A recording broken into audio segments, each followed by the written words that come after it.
Sister Susie. Sewing socks for soldiers. That's it? That's the whole thing? C'est nul. Hey, boys and girls, welcome to episode 3 of the show. My guest today is a man known as Lebanon's king of comedy, and the person credited with pioneering the stand-up comedy scene throughout the Middle East. Really interesting guy called Nemr, N-E-M-R. I discovered him at the Just for Laughs festival in Montreal, which is for many considered the most important comedy festival in the world. And he just had such an interesting background that I knew I had to have a chat with him. So we sat down during his week of sets in Montreal and had a really great discussion about growing up in Beirut and the United States, about comedy and culture in the Middle East in general, and also about the U.S. election. Now, keep in mind, this discussion is from last summer, so many months before Trump's eventual victory. But as it turns out, Nemr had some pretty accurate insights about the election in general and its eventual outcome. So I'll let you listen to my chat with Nemr, and don't forget to stay tuned till the very end for my mom's review of the show.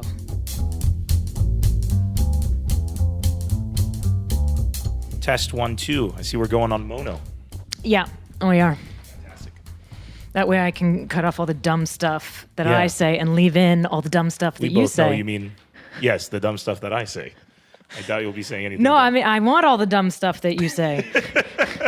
Oh, great. You're gonna get a lot then. I'm glad. Hold on, I'm just going to put the volume up a little bit. That would be great. Oh, perfect. Is that better? Yes. I think that's better for both of us. Yes. Awesome. So, first of all, Nemr. Have we started? Yeah, I think Sorry, we're yes. starting. Let's do it. Do you have an on mic personality that you put on for your interviews? No.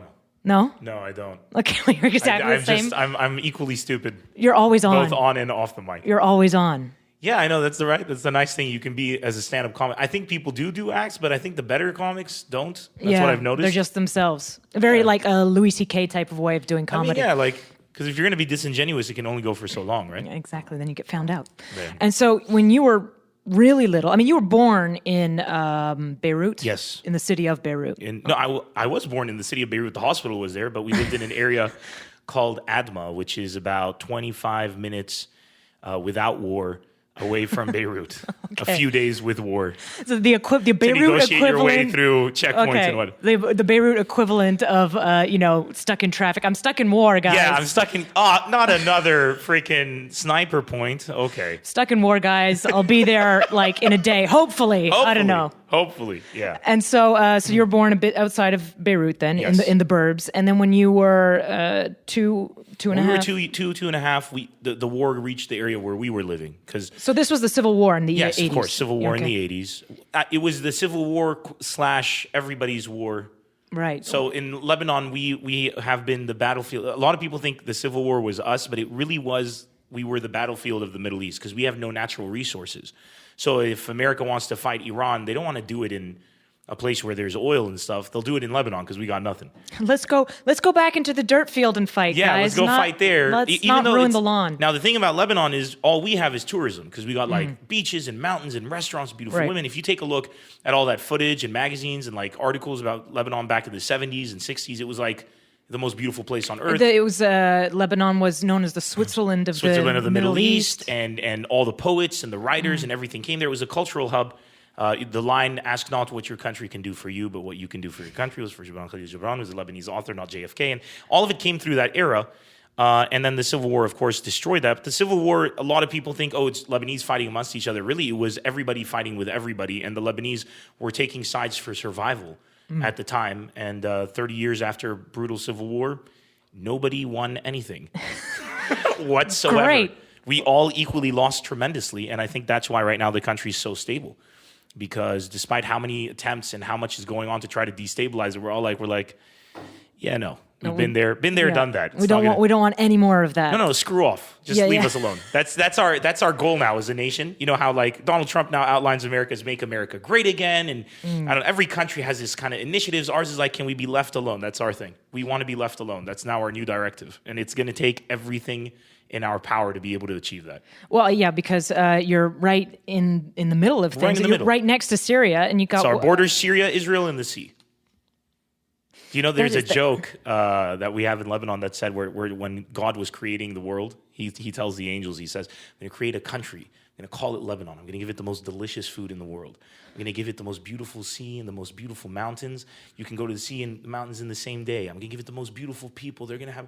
The angels looked at him. They're like, that's kind of unfair. I mean, why are you giving that? He's like, wait till you see their neighbors. So that's a joke that we got going on in Lebanon. Not to diss any country next to us. Well, we say we might say saying, like, that's a joke you can tell in Canada too. You know, about really? Yeah. That's why it's how we see our big brothers. You know, and same thing. No disrespect is a bit kind of No, I mean in terms of like what's going on and it like spills over where you know. Yeah. I think Canada's achieved what Lebanon would want. Do you know? Yeah. We want to be at peace with everyone, and we want to be left at peace. And it's very difficult when you're in a region that has so many, powerful resources. It's strategically important, especially Lebanon, as you said, with the countries that are around us. It's important to Israel's security. It's important to Syria's security. And they all want to be secure at the expense of the other. Nobody wants to just chill with everybody else. So we hit the brunt of it. So we deviated, but left when I was 2 and went to San Diego and lived there till I was about 11. Okay, so you're really imbued with American culture because those are very formative. That's where I picked up my love for stand-up comedy. That's where I picked up my love for reading, my love for being an idiot. Because in America, kids are encouraged to be silly, to be silly and to like have an imagination and read books. And in the Middle East, you have a childhood a lot of the time because the people are dying. Do you know what I'm saying? You can't. It's not easy to let a kid just live in a fantasy land for too long because you have to explain to him. It's like, oh, you remember your best friend? Yeah, his whole family got massacred because they were in the wrong place at the wrong time. So that allowed me to have that privilege. And then when I went back to Lebanon when I was 11 years old, just under 11, we went back in 93. It was brutal, like in terms of culture shock and change. And you go to a country that doesn't have electricity 24 hours a day, barely any electricity. Water isn't constant. Your bedroom has bullet holes in it, mortar fire. The building is ricocheted with stuff. And I couldn't at first explain. I hated it, as a kid. Yeah, I can understand. All of that. But then I started to get into it. And there's, if you speak to a lot of Lebanese people, they always say it's like the best place on earth. It's the most beautiful place on earth. And I make a lot of jokes in Lebanon about people who say that. And when you ask them to justify it, they have no idea how to. But there is something about that place that is surreal. You can't find it anywhere in the world. And after a lot of thinking about it and talking about it in my shows, it's the spirit. It's the spirit of the people. It's the pinnacle of humanity. And I'll tell you why, because that is a country where everything in the world has been done to crush the people. Everything. Everything.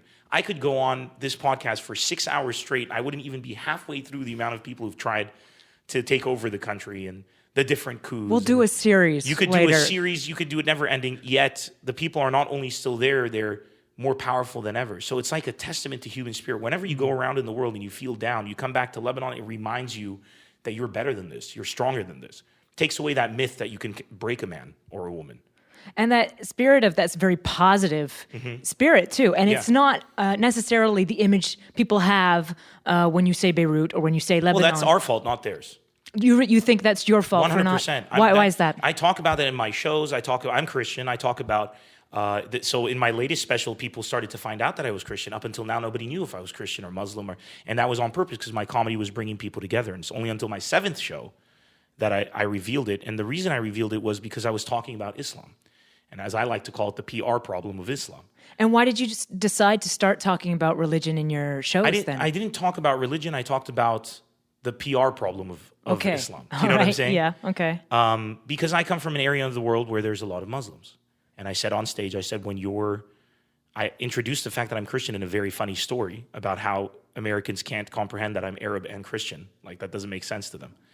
And the punchline of that joke is like, there's a famous Christian from the Middle East, Jesus, if you've ever heard of him. So it goes along those lines with a lot of stuff in a story in a Christmas tree. But then I say, when somebody like Donald Trump can get up and say, almost all Muslims hate America, and a lot of people agree, you can't dismiss that as prejudice.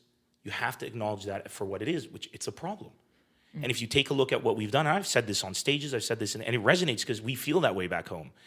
When you take a look at what we've exported from the Middle East in the last 40 years, technically, our biggest achievement was, this is going to sound horrible, so please let me finish the sentence, was 2 planes into the Twin Towers. Okay. Did we do it? No. Did the Lebanese do it? No. Saudi Arabian people were on that plane, but did Saudi Arabia do it? No. Did the people do it? No. But what did the people on the receiving end of those planes see? Arab terrorists flew planes, and we're talking about Americans who mistook the Arabs for Indians. Like, we're talking completely, they have no idea what's going on, so it looks even worse to them. Since then, what did we do to correct that? What TV shows, what movies, what cultural achievements have we done? What have we sent? Nothing. Now, a lot of people would argue that's because we haven't been left alone. If you take a look at the region, it's kind of hard to do anything when everything around you is collapsing. Because first, you want to, A, live and survive, B, feed yourself and your family, C, somehow make some money in a country where the basic infrastructure doesn't exist. We don't have an internet speed reliable above 1 megabit per second. I used to pay $500 a month to get an internet speed of 1 megabit per second. That reduces your beauty blogger export and you know how beautiful numbers. I am. I mean, you can't. And then, if you're competing on an international scale, you don't have electricity 24 hours a day, so you got to pay about $500 a month for an electrical generator subscription. And then there's civil unrest and there's stuff going on and all of that. It's hard to also export your culture. You get what I'm saying? Yeah. So it took us a lot to be able to get to the point where I'm the first export from the Middle East. You communicating to non-Arabs. Culturally, you are. I was thinking about it. It's like, who else do I know? There is none. Which is why doing shows is also interesting, because I'm going into communities who've never been exposed to a local stand-up comic, if you want to call me local. But I'm also American. And I think that puts me in a very unique perspective to be able to do something that nobody else could do, provide a genuine understanding. A lot of artists come out and they say, we go to these countries to bridge the gap between cultures. And they end up doing shows for their own people in other countries. You're not bridging the gap. Yeah. You're not doing anything. You're not reaching out. There's nothing been bridged here. The people already know that you're a cool guy. Like, this is not... The success comes if you can go into a place like... I did a radio show in Cleveland with a radio host who was like, if Trump stood down, this guy could take his place, you wouldn't notice the difference. I get on the radio show and he's playing ISIS music. ISIS music? Yeah, he's playing ISIS music for me. What does that even mean, ISIS music? As far as the ISIS songs, the songs that they make, because they actually compose music. And he, they compose songs, like revolutionary songs, propaganda stuff. All right, yeah. They didn't release a hit album. They don't collaborate. I didn't see that one on the charts. They don't collaborate, no. It's really blowing up on the charts. Okay, I only know, the remixes. Yeah. So basically... He played you that when you went on his show? When I went on air, because apparently I'm from ISIS, because I come from that part of the world. That's how far his understanding goes. And then he said, don't worry, we checked him for bombs, he's safe. I laughed. Okay. And for the first half of the interview, you can see it online, he was very rude. He asked very rude questions, like who's better in bed, Arab women or American women or stuff. It was offensive. He was hugely provocative. He didn't give a shit. He was being provocative. I was not at all...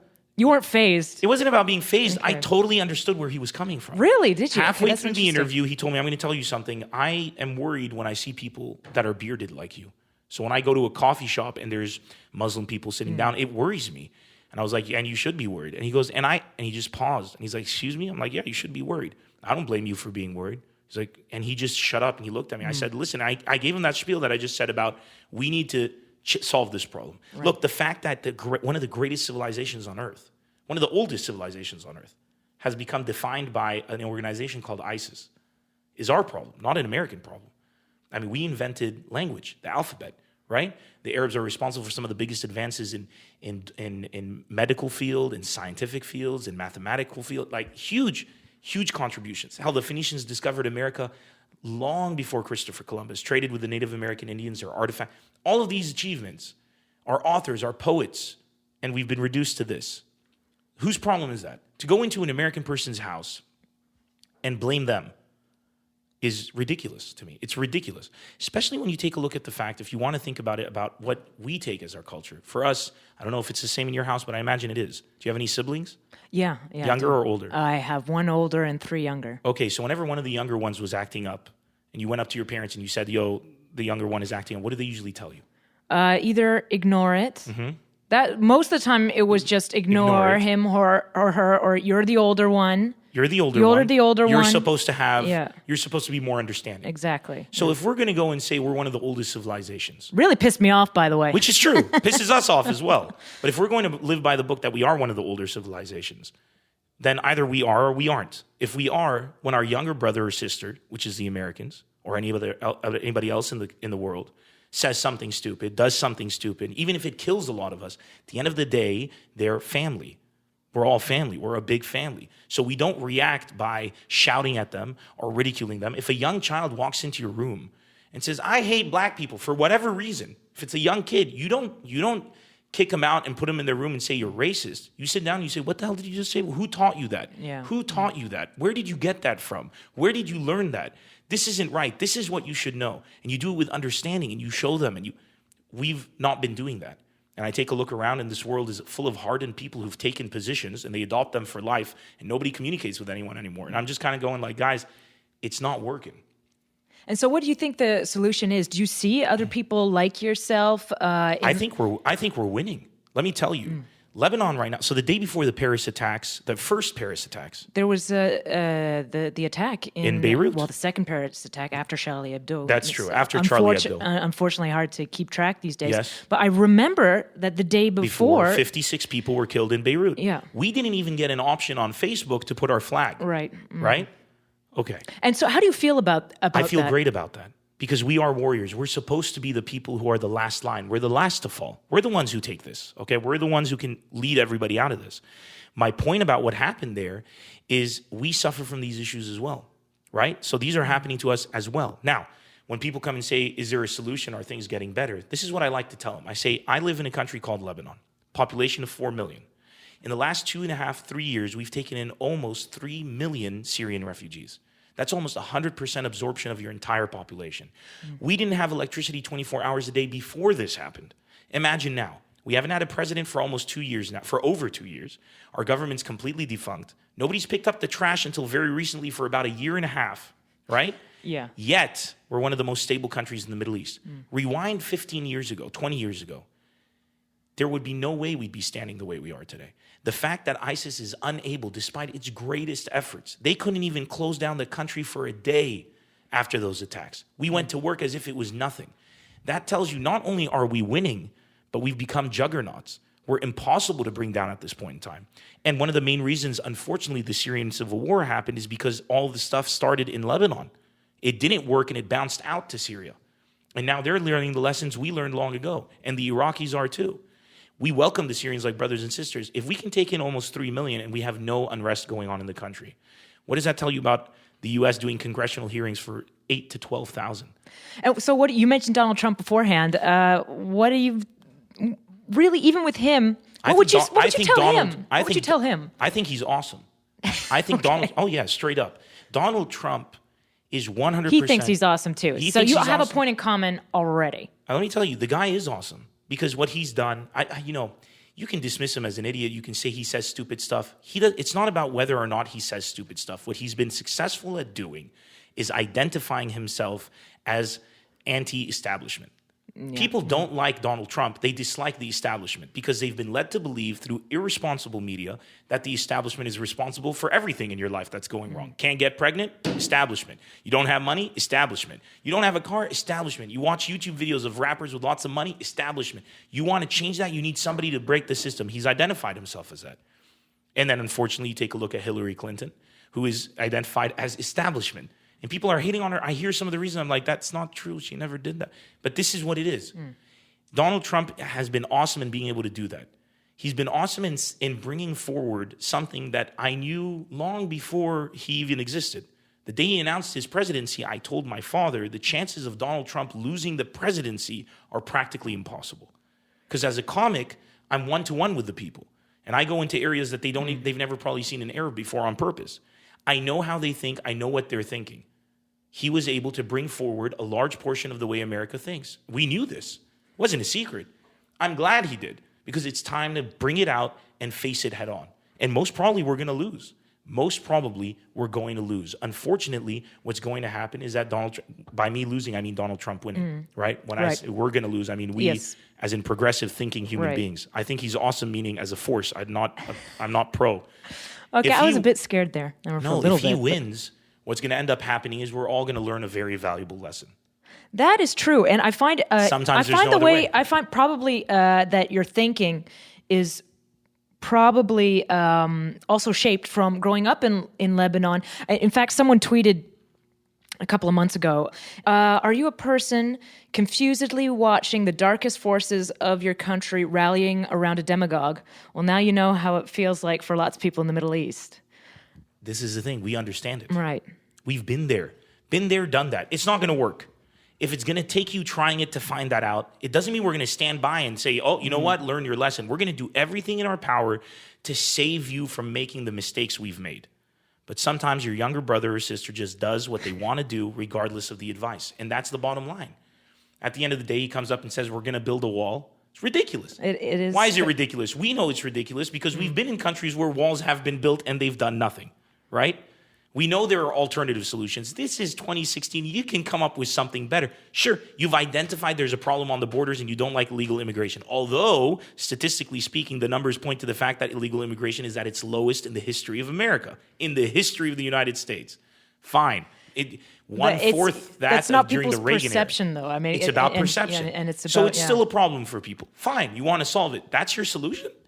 That's the best you could come up with? I would have expected them to do, I don't know, we're going to get some kind of drone technology, infrared sensors, like American science fiction, big blockbuster solutions. Okay, so here's a question for you, Nemr. How do you feel about the way American comedians deal with someone like Donald Trump? Because you were saying in your comedy, you don't talk about religion or politics because the point in your comedy I'll talk about something more dangerous, which is everything underneath the religion and the politics. And do you think that is a better strategy that should be adopted here? Yeah, what's the because point? I don't know. I love Jon Stewart and everything. I did Jon Stewart, Amazing. Cap, a Colbert, Cap. Oh, yeah. But recently, I started to think. I was like, is my support for that kind of satire is that just helping divide? Progressives and non-progressives, or divide people? It's a question I don't have an answer for, but I did think about it. The support of comics, one way or another, will never be a support of division. Because comics carve out their own niche of people who like them anyways and listen to them. Nobody listens to Jon Stewart who doesn't like Jon Stewart. Do you get what I'm saying? Yeah. Okay. He's on Comedy Central doing the... So it's all just basically echo chambers. It's basically large stages, and you tune in, you can change the channel. What's dangerous is when you have networks spewing propaganda. That's much more dangerous. So when you have a Fox News network spewing ridiculous inaccuracies, when you go on a CNN and sometimes they spew ridiculous liberal stuff, this is where the division starts to happen, where the politicians who divide celebrate these kind of things are celebrated by these networks. So you shouldn't feel guilty for supporting or not supporting entertainment in any shape or form. And what about for you in Lebanon? Are there any jokes that you feel like even if you wanted to, you can't make? No. You can None say at all. anything you want in Lebanon. Now, the question is whether or not the people are going to laugh or not. Okay. Right? What are ones that might bomb there? That would Any joke, right now, the way my comedy has established a rhetoric across the entire Middle East, if any comic comes out and makes fun of another religion or exploits division to get a joke, you will fall flat on your face. They've become very self-aware that what's beautiful about my shows isn't that I'm a great comic. It's I'm great at reminding them how great they are. Okay, so people feel good about themselves. They feel good about themselves because they should. They should be proud that Lebanon is still standing right now. I mean, this is an impossible feat. And if it takes an American Lebanese kid to remind them, so be it. But they need to remember this. They have to remember we're surrounded by negativity. There needs to be light somewhere. And that's our job to provide that light. In terms of solving stuff, in the Middle East, ISIS is having a hard time permeating into Lebanon because they can't divide us. Why can't they divide us? Because people like me have been pushing a rhetoric of unity above all and reminding people of what happened when we weren't united. So it can be very powerful. It can be very, very powerful. There's a lot of people dividing in Lebanon. There's a lot of people like Jon Stewart and on one side or the other. That's everybody. I'm the only one who isn't like them. But I appeared, and it turns out that's what people were looking for. Okay. So they flock to my comedy, and the other one is considered the dollar store comedy. And then when you want to watch a proper show, when you want to think it, you go and you watch a show for Nemr. And one day it'll be the same here in the U.S. I'm not saying I'm going to be the comic, but one day somebody's going to come up, a Martin Luther King, a Gandhi. We're in a world right now without leaders. That's what's scary. Back in the day, you used to have like in the peak of the civil rights movement, when things were at the worst for black people, you had Dr. Martin Luther King. I have a dream. One day, white people and black, right? Where's that today? Kim Kardashian. Right? Yeah. Kanye West. No diss to him. I absolutely love Kanye. I know, but and Kanye is an entertainer. He's not supposed to be Martin Luther King. Kim Kardashian is not supposed to be Martin Luther. But where is Martin Luther King? Take a look at Black Lives Matter boasting the decentralization of their movement. Since when do we boast decentralization? Since when do we boast not having somebody worth celebrating? I guess it's because of social media. Everybody has their own voice now. That shouldn't be allowed. You really Oh my think God, so? There has to be a test. The barrier to entry to expressing yourself is too low. And obviously, I'm joking around. Everybody should have a voice. But I'm saying there should be, in theory, I wish we could live in a perfect world where somehow there was some godly figure that'd be well, that's kind of like stand-up. It's stand-up is really, survival of the fittest. Yeah. Because if you suck, I mean, there's nowhere to hide. Yeah. You're on stage one by guy yourself. told me once, he's like, you could be Jack Nicholson. You come up on this stage, you'll get 5 minute free pass. But if in like 3 to 5 minutes you haven't been funny, you're going to lose. Like, that's as much as you're going to get. Like, if you're Jack Nicholson, like the pinnacle, you're going to get 3 to 5 minutes. Beyond that, people are just going to stare at you. Well, how did you even start your show then in Lebanon? Because you've sort of created this industry by yourself, pretty much, in the Middle East. Literally, yeah. And so your first ever show, how did you even bill it? Because people weren't used to that kind of thing. I used to do it amateur. Come at 9 p.m., like guy on a stage with a mic. Right, with a mic. I used to do it in concerts and stuff. I'd host the concerts and do stand-up, so people started to get used to, like, there's this funny kid, this is what he does. Okay, all right. Then when I did my first show, I'm amazing at, I think even better at the business side than I am at the comic side, like in terms of marketing and stuff. I marketed the hell out of the show, brought in industry and everything, and I figured there'll be like 30, 40 people. It's going to be great. I'll do like 30 minutes. It'll be fantastic. So like 120 people showed up. Oh, wow. The venue didn't fit that many people. I didn't have that much material prepared. We did what we did. And I am a person who, thankfully, one of my talents is that the further you push me up against the wall, the harder I come back. So I was able to deliver, up until now, some of my most popular jokes were improvised in that very show, popular sets. So I did come through, thankfully, because I felt at that moment that a lot rested on my shoulders. But the show was a nightmare. It was a nightmare because the lighting was an elevator. So nobody really knows this. The show was in a coffee shop and the elevator was in the middle of the coffee shop. And we didn't have lighting. So we turned off the lights and I came through the elevator and we left the doors open. That's an amazing entrance, though. Yeah, it was it's a glass elevator. It was the most pimp entrance in the world. And I have footage of it and I released it in a movie release of 2 specials ago. And it was amazing. But the sound was bad. The light was shit. It was elevator light. But the show was spectacular. That's awesome. It was like the beginning of a huge thing. But I started by doing clubs and pubs and just like you would think anywhere. But the thing is, I never had the luxury of doing a 5 to 10 minute set and working my material. I had to grow up. Half an hour is huge. No, I did an hour and 20 minutes. You did an hour and 20 minutes. You can't leave. That's People unbelievable. paid money. Every show I've ever done has to be an hour, hour and a half at least. My last special in Lebanon was an hour and a half. And I got backlash because I usually do like 2 hours, 2 hours and a half. Oh my God, you're the Bruce Springsteen of comedy. I wouldn't go that far. I mean, you know what? Go for it. I'll take it. But take it. In terms of the thing is, though, I was forced to carry the entire industry on my shoulders to make it easy and more accessible for people after me. So I created my own competition. I brought in artists from outside the country, did entire tours that I wouldn't even include myself on to proliferate the culture. Worked with the American Embassy to do stuff and bring. So over the last 12 years, I've been actively working on doing what I personally believe is the only thing that will change and save the Middle East. I genuinely believe that. And I believe if the Middle East is at peace, then the world will be at peace because we control a lot of the resources. And I figure if we have a strong, undivided people, things will change. Well, I always thought that a real healthy society is one where you have a lot of comics. You know? I agree. But then again, you take a look at America and they have a ton of comics. They do, but it's one of the most unhealthy societies in the world. But I think, personally, people, I think this is a particular time that we're living through. But as a society, I think that they'll survive because... if you take a look today, take away social networks, this isn't such a bad time. It's just covered heavily. People, like you said, some people who shouldn't necessarily or wouldn't necessarily have access to a platform. If you even let them have the platform, still, the Vietnam War was just as bad a time. right? But there was like 3 networks, right? You'd watch the news either on channel 1, 2, or 3. You didn't have YouTube channels telling the news, Twitter. So everything is so sensationalized, so covered that people feel exasperated by the situation. Sometimes it takes a Lebanese American kid to sit down and say, guys, let me remind you, it's actually not that bad. You guys have electricity, man. You got electricity. You get the gas pumped to your house. You don't have bullet holes in your room. You don't have bullet holes in your thing. Yeah. Right now, you go to Lebanon, people fall in love with it. Foreigners, they don't want to leave. Why? Because they're like, what is this place? It's like heaven. What is it? And they realize when they go there, because you have a country of people who appreciate life, who appreciate the good things.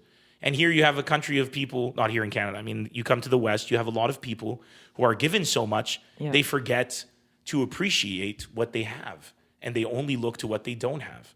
You know, I don't understand why you need to have a machine gun assault rifle. I don't understand. It makes you feel appreciate awesome, the fact that man. you have electricity, and that's better than having a gun. We got guns in the Middle East. Every house has mortars, grenades, RPGs. We find them under elevators. There was a civil war for 35 years. We all have them, but there's no school shootings. There's nothing going on. Did that happen when you were a kid? When you went back to Beirut? I mean, that must have been just insane to go back into that. Yeah, I saw my first massacre when I was 14. Jeez, my second massacre when I was like 18. What, that was just in the street? It was, I don't want to give specifics because I don't want people to think I'm getting political. But the point of the matter is, I saw a massacre. Somebody did a massacre. Let's just put it that way. Yeah, foreign countries, foreign intervention. 114 women and children were slaughtered at a United Nations refugee camp. So we saw on TV, reporters slipping in blood, a pile of baby bodies, a pile of baby heads, arms, women's. And the details are explained to you. The United Nations radioed for 15 minutes straight telling them to stop. They wouldn't stop. This is what we're exposed to. Now go to the other side of the table. The other people, the enemy, quote unquote, who's been portrayed to us as the enemy, has also experienced some pretty negative stuff, I'm sure, right? We don't get their version of the story, but they get what we got. So now try to reconcile these two people. Good luck, right? Yeah. That's how the world works. And we came to an understanding later on. We're like, you know what? This is just... We've been lied to too much. We've been killed. We've been used. We've been abused. Leave us alone. You want peace? High five. We'd love to give you peace. We want to give everyone peace. Just peace off. Do you know what I'm saying? Like, just get out of my face, please.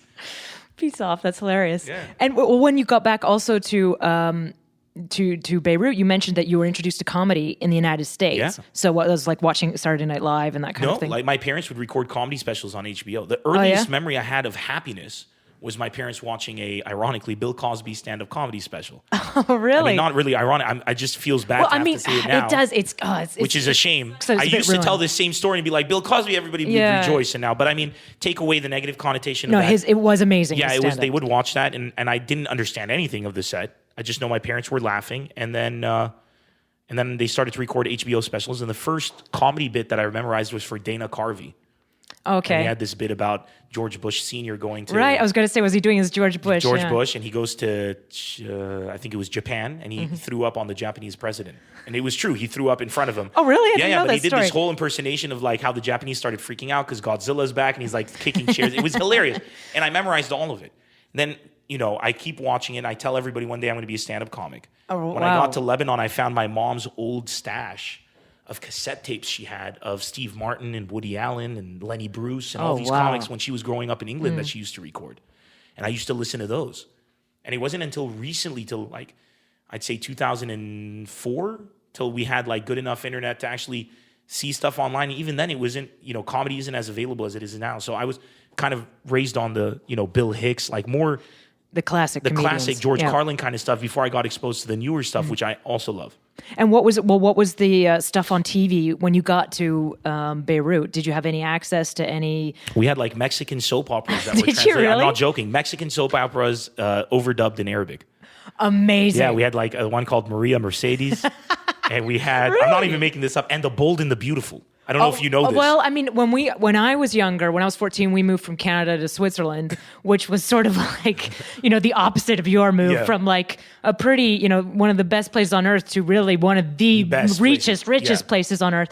But there were some weird cultural things, like we had The Bold and the Beautiful dubbed into French. Clark Garrison, the guy who acts Clark Garrison in The Bold and the Beautiful, for those listening who know who that is, came and hosted Miss Lebanon. That's how big. Yeah. It's like hilarious. That is, oh my God, it's like that's hilarious. Amazing. And we had, of course, all the American blockbusters. Like, This is a big myth. People think Arabs hate Americans. That's why I laugh when Donald Trump. I'm like, Arabs love American culture. Like, they love it. Our biggest shows are Seinfeld and Frasier. It's the same as in France. Yeah, of they course. love American They love it. culture. They love the culture. They have nothing against the American. They think it's super cool. Hell, everybody in my country is trying to get an American passport for a reason. You know what I'm saying? Like, there's a reason.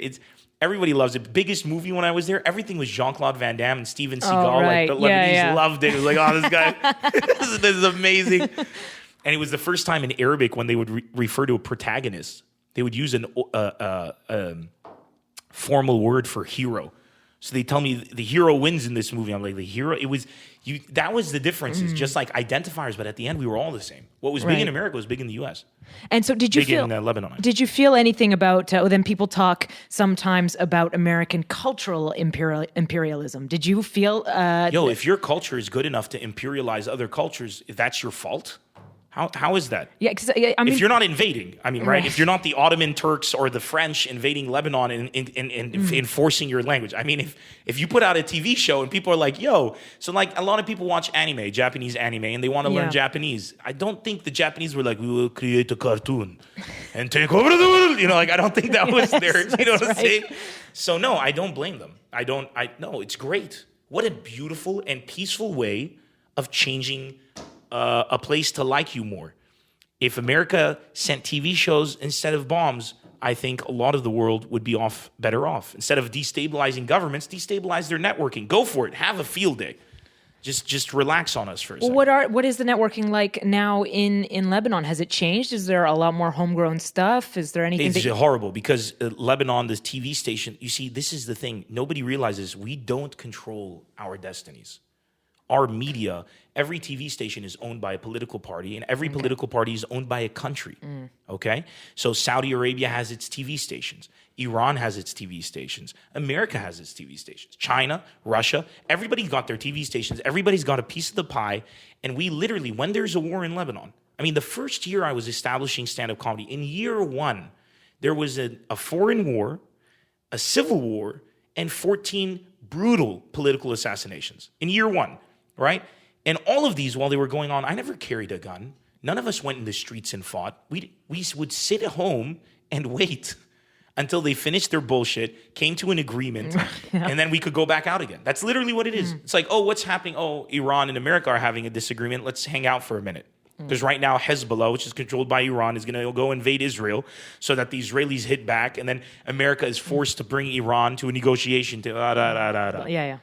This is how it's been. Oh, what's going on now? That Syria is having an argument with Saudi Arabia. Great. So now they're going to use Hezbollah as well, and Saudi Arabia is going to move its people inside the country as well. Let's stay home and wait. And it's been like that my whole life. So the TV programming, everything, it's horrible because we don't do it. I had a TV show in Lebanon for a while. It was rated #1, like historically. Prime time, Saturday night. It was killer. I ended up quitting. Why? I quitted the season because it was ridiculous, because they wanted to politicize it. Did they? They would start doing how news specifically? They do news broadcasts and like propaganda broadcasts during the show. Oh, because it was so popular, and because they knew everybody was okay. tuning in, and I'm like, what the? So I went online. That was it. Well, I mean, I guess that'll be the new way that people can really express themselves independently. Yes, but difficult when uploading a video takes about 2 or 3 days because it keeps cutting off. Is it still like that? It's still bad. It's still very bad. It's better, but it's still atrocious. It's better, but it's still terrible. No. Like we're dealing with. I have a radio show that I broadcast all over. We have difficulties broadcasting a freaking radio show. That's voice. That's a voice over internet product. You know what I'm saying? Like these things are unacceptable. And by the way, the infrastructure is set up for our internet to be fiber optically connected and everything fantastic. But somebody hasn't been paid the right money yet because one country hasn't given the green light. That's it. In 2006, we pushed the Syrians out of our country. In 2006, we pushed the Syrian government out of our country. 10 years ago, we got control of our country back. 10 years ago. That was the Cedar Revolution. Yeah. 10 years ago. And even then, the second we pushed them out, we were promised that they were going to bring the country down on our head, and they did. That's when the political assassination started. That's when the government of Bashar al-Assad, which is a complete murderous regime, did what they do best. The difference between Bashar and his father, Hafez, is Hafez was a lot more smart and a lot more cunning. He would have never lost Lebanon. That's what everybody says. But it worked out for us in a way. But in the same way, we've had to take on the negativity, the fallout of everything going on. But we are so undivided, we are so powerful that we stand strong. So really, we're literally standing in the middle of a torrent.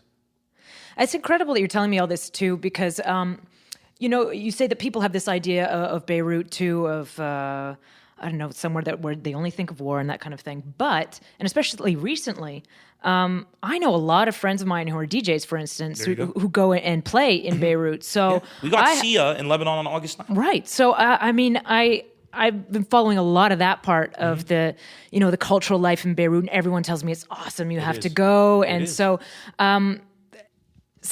Between the both images of the country, it's both seem sort of maybe totally like two different places, completely two different places. But nobody worlds. realizes that, because when you're in a place where people don't let you have control of your life, we can only push back culturally. That's what we do. So right now we got summer festivals, we got ISIS trying to get in.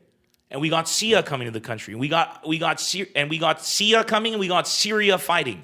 That's you know what crazy, I'm saying? yeah. That's literally what's going on. We've had the Red Hot Chili Peppers, Shakira. I could go on for hours, by the way. We've had who did we have? Jesus Christ. Now I'm drawing a blank. Like hundreds, everybody. Name it, they've been there. Snoop Dogg, all the R&B, Chris Brown, Jeremiah. And there's no one has a real problem with that. Of course not. It's like a big... multicultural, the city, who would have the a Paris problem? of the East. Of course, yeah. Nobody in Lebanon is like these hardline people who are like, nobody should dance, and that's why ISIS couldn't win in Lebanon. Right. Yeah. They can't. We are more modern than anywhere else in the world. We just don't have the infrastructure to reflect it. We're more educated than most places in the world. We have to speak 3 languages, English, Arabic, and French, but we don't have the infrastructure that reflects that. Not because we're bad people and we're irresponsible, because if you take a look at what's being thrown at us and what we've achieved, then you realize if you were to take off those shackles, if you were to take off those weights weighing us down, Jesus Christ, I can only imagine what we would be capable of. Well, you mentioned that in Beirut, you don't have a lot of those pressures, someone saying I can't have music and all that kind of stuff, but you've traveled all over the Middle East. Yeah, so it's different. So yeah, it must be different. Yeah, Saudi Arabia, we don't do our shows, we don't announce my shows publicly. Oh, really? Yeah, we do them on foreign grounds. Or else I'm going to have so what you do at an embassy or something? Embassy or a consulate, or else I'm going to have to divide my crowd up, men on one side, women on one side. I'm not going to do that. I don't care how much money you offer me. I am not in this for the money. I'm in this to change the world. It's that simple. If I go and reinforce that behavior, I'm only exasperating the problem and going under the guise of, with time, things will change. Bullshit. When I do a show and the crowd is mixed and you have 2,000, 3,000 Saudi Arabians showing up and the show goes on for like 4 hours because they don't want it to end, that is the real Saudi Arabia, not the other side. Yeah. Or you go to countries like Jordan, which are a lot more modern. Jordan's amazing. It's not even close to Saudi. Like, there's no comparison.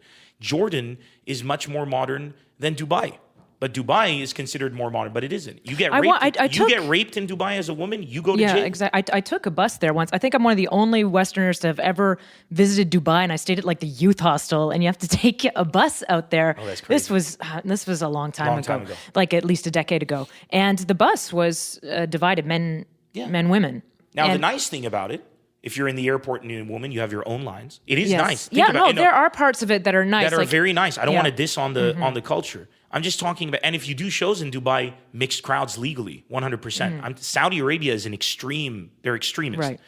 Dubai is nowhere near that. But I'm saying there are things, even in these cultures that are more modern, like Dubai, there's this battle between their conservatism and their new way. They don't know because they don't want unrest either. Because they are in a situation where they could be destabilized too. Because on one end, you have these tribal people, and on the other hand, you have these countries. And then in the middle, you have this guy who's like, I just want everybody to be happy. Yeah. And those are the leaders of Dubai. Shout out to them. They're doing an amazing job. But they have to have these weird old laws that they can't remove immediately, and it's difficult. My job isn't to go into the country and help them keep those in place. Right. My job is to help them get rid of them. And so how do you do that in your show? Because you, as you said a few times, you don't explicitly talk about politics or religion. Yeah. And they let a guy come into their country, speak in English. Everybody laughed. Nobody died. Everything went great. Okay, so for you, that's already the victory. Let's bring him again. Right there. Okay, all so right. he came again. Let's bring another guy. Let's bring more of these people. Let's do this. And then I have competition, and then Nemr sucks, this guy's better. And I'm like, yes, Nemr sucks, this guy is better, this woman is better. Right. One of the first comics that I ever coached was a girl. I don't want to say her name in case she wouldn't want to be a part. But yeah, actually, I could. Her name was Arifi Wekid. She was Muslim. She was a hijabi. One of the first stand-up comics in the Middle East was a hijabi, and she ended up going on Showtime. And a woman as well. A woman, yeah, obviously wearing a hijab, wearing the Muslim thing. Went on Showtime. Her set was amazing. Some dude saw her set, Facebooked her, like from America or whatever. She's American as well, and they ended up meeting. Now they're married. Like, That's awesome. It's beautiful. That is amazing. It's beautiful. It is the most liberal place on the planet. You have so many people who are so educated, who understand the value of liberty. Brandishing a gun doesn't mean shit. It doesn't mean anything. If the government, the fear of the Americans is if the government suddenly wants to take over, they will have this. If they want to take over, your fat ass in the middle of the South with an AK-47 isn't going to stop the tactical freaking military of the United States. Do you understand? It's not gonna, so your doomsday scenario is stupid. What's going to stop them is unity. What's going to stop them is cultural. So you can't, I'm telling you, we have the guns in Lebanon. But we still don't have internet. Yeah. Okay? Yeah. I'm just going to put that out there. What matters in that situation? Take America today. Ask the average American, what would you rather do without? Guns? Or electricity, water, and internet. Take a choice. Take a choice. You want the guns? Give us your internet. Right. We'll take it. We'd love to have it. We'd love to have it. What matters? But nobody puts it in perspective. I think, and the American people are amazing. They're beautiful. When I go to these places, when I was on that radio show and that guy was really racist, he was a really good guy. No, he's a really, really good guy. He's got a family. He's married. His wife is a wonderful person. He's got kids. He loves them. They love him. He's got great friends. He's respected by a lot of people. So now that the guy is prejudiced out of fear, he's a bad person? No. He's an amazing person. And all of these people are amazing people. They're family people. You go down to the South in America where everybody badmouths them. They cook the best food. They're the nicest people. They also hate blacks. You know what I'm saying? Like, how weird is that? Yeah. Right? Do you have segregation? Isn't that weird? In some places, there are schools that are still segregated in America. But are these evil people? No, they're just shockingly misguided. So the question is, how do we change that? Because we have a choice today as humanity with social networking. I think we've come to realize the truth. There's two worlds we can live in. We can live in a world where we divide ourselves. There's a model in the Middle East. You can take a look at it right now. Or you can go and live in a world where you overcome the division by genuinely caring about finding a ground that you can both agree on and move forward from. And that doesn't come without both sides sacrificing. It's not going to happen. It's not going to happen. It's not my way or the highway. That doesn't work. That doesn't work. Israel and Palestine want peace. Nobody's going to be able to have it if it's my way or the highway. The Israelis have been trying to push settlements, and they've been brutally doing shit and everything. The Palestinians don't give a shit. They keep throwing rocks. They kill so many of them. They don't care. They keep fighting. Hamas has been trying to throw bombs and stuff in Israel. They don't care. They keep it. Nobody. It's like you've been doing this for 40 years, right? It's the same thing. And right now, look at Iraq. Look at Syria. What's going to happen? Bashar is still in power. Syria is the best model of exactly what happened in Lebanon. The Lebanese civil war started and ended, and the same people in power are still in power. They're still in power. Hezbollah was there in the 80s. Hezbollah is still there. Our prime minister, Hariri, he was during the war. Jablat family was during the war. All of these people were during the war. They were all there. You meet them in person. I see them at airports. They're not bad people. They're not bad people. Some of them have been responsible for people who have been murdered. They've made decisions that have wiped out generations. They've been responsible for the biggest loss in brain power of a country in the history of our country. And yet you don't have anger against them. No, because they have no idea what they're idiots. I can't blame somebody for being an idiot. Now, some of them are evil. Yeah, I know which ones. I'm not going to name who and who. Right. Definitely some of them are evil. And you don't fight them. No, you fight their power, the people. They're nothing without people. If I go up onto a stage and nobody shows up, I'm talking to myself, right? I don't make money. I go home. I can't pay the bills. I'm like, shit, I need to make money. What do? I'm like, how can I make some money? How can I get people to come back into my thing? So what I need to do isn't to attack these idiots. They're stupid. I already know that. What I need to do is educate the people who think they're smart. So then them, if they want to get their people back, they're going to have to change radically. That's the strategy that I've adopted. I think that will bring real change. And there are one or two people who aren't fans of yours. You were called like a gay asshole by some singer. Yeah. And I don't know why. Well, she called me a gay asshole. This was a singer in Lebanon. To defend her. The word gay that she used, I don't think she meant it as me being gay. She meant it as the insult, using it insultingly. Well, yeah, as opposed to libel and slander, she meant it as pure insult. Okay. What was shocking is that she's surrounded by gay people who do her makeup and stuff like that. Right, okay. And people were like, excuse me, hello.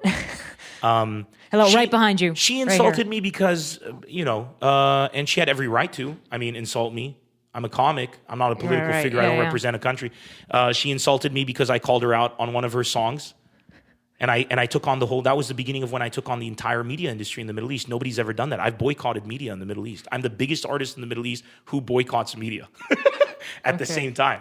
Like I took him to task, and it is what it is. I'm a guy, I like to be a guy principal. I want people to take a look at me and say, when all is said and done, this is a man who was able to succeed while remaining principled. That's very important to me. I want there to be a positive figure for Lebanese people and American people to look up to. We don't have in Lebanon any heroes. We don't have any heroes. None of our heroes are pure. They're all stained. We don't even have Ninja Turtles. You know what I'm saying? Like we don't have cartoons. That's sad to not have the Ninja Turtles. No, we have the Ninja Turtles, but we don't have our Ninja Turtles. Yeah, to not have your own Ninja Turtles. We don't have our own Ninja Turtles. We don't have our own Barbies. We don't have anything, even if it's misguided. Even if you think Barbie is bad, anti-feminist, we don't even have that. Yeah. You know what I'm saying? You don't have your own Barbie to We don't remake have for our the modern own heroes. age. When you have a society without modern heroes, you have a defunct society, and that's what America has today. They don't have modern heroes. Barack Obama was the closest version of a modern hero for a lot of people in America, and in many ways, he's failed them. Now I just have that song. I'm holding out for a hero for the rest of my life. Right? There you go. In my head. There you go. I You need a Steven Seagal. I think what we should do is bring Steven Seagal into politics. I think he Jean-Claude would be Van Damme. He would win the election in Belgium, in France, in Lebanon, in America. Just give him all the passports, and he can run and do all the countries. And so I'm glad that we've figured out global geopolitics. We're going to elect Jean-Claude Van Damme. Nemr, it's been so cool talking to you. Thank you for having me. It's been great. More power to you. Thank you. And hope to see you back on another tour here or in France. I'll be coming back here in a few months for sure to do my own show, and I'm in London and France. We're working the France date out, but it looks like around the end of September. So awesome. Okay. Keep pushing. Okay. I'll be there. Front row. All right. row. Fantastic. Thanks Thank you so much. Thanks for having me. So that was a pretty sick interview with Nemr, and now we're going to talk with my sick mom. Did you like that joke, Mom? Did you get it? That's a really big one, Laura. Yeah, that's lots of laughs. So you're not feeling so well, are you, Mom? Oh, I'm all right. I shall survive. I dare say other people have had flu. Why do you say it was a sick interview, Laura? It's slang, Mom. It means awesome. Oh, I was going to say, I didn't think there was anything sick about it at all. I mean, what an intense guy, eh? Really? Yeah, he had a lot to say, didn't he? He had plenty to say. But I thought, you know what I thought was really amazing? What interested me, I mean, he had so much to say. I mean, he feels, obviously cares about his country, and he feels very strongly about things. Now, tell me something, Laura. Is it normal for a comedian or for someone like him to use comedy as a vehicle for, as he put it, he said he wanted to change the world? I think a lot of comedians use their stand-up comedy as a vehicle to social change, especially these days. I mean, it's the best way, as he was saying, to bring people together. You know, a joke is a joke, and if two people have nothing else in common laugh together, then that's a very powerful thing. And also why comedy is so powerful in breaking taboos and in also breaking down power structures too. You know, it's just cuts through everything. I have to tell you, I never thought of comedians in that vein before, ever. Oh, really? Well, I think I'm going to have quite a few on the show, Mom. I think you might have a different idea about comedians. Oh, well, I was impressed with him. I thought, really? I mean, he certainly had plenty to say. He can certainly speak. Yes, definitely. Well, I mean, it's a needed skill for his chosen profession. Yes, indeed. But I mean, his humor when he was talking to you didn't really come. I mean, he was much more wanted to put forward his views and his. Well, you know, comedians a lot of the time, Mom, when they're off stage, they're not joke machines. Not funny, no. I mean, I didn't expect him to necessarily be funny. He just wasn't at all what I would expect. You know, it's an interview with a comedian, so it wasn't at all what I expected. But I was very impressed with him. I was very impressed with him, and I listened to everything. So if you're listening, Nemr, my mom approves. Yes, indeed. And I would say, no, I was very, I really was held by what he had to say. And so you and the Queen, Mom, right? You and the Queen. You got the flu at the same time. Yes, my husband and I. And Dad. Dad has the flu, too. Okay, well, hopefully both you and Queenie will be feeling better by the next episode in a few days. I shall look forward to it, Laura. Okay. Thanks, Who's Mom. it going to be? Do we know who it's going to be? It's going to be a big surprise. Big secret. Okay. Well, I really enjoyed that one, Laura. Keep it up. Good. All right. My girl. Onwards and upwards. Onwards and upwards. Bye, Mom. Feel better. Bye. Bye, darling.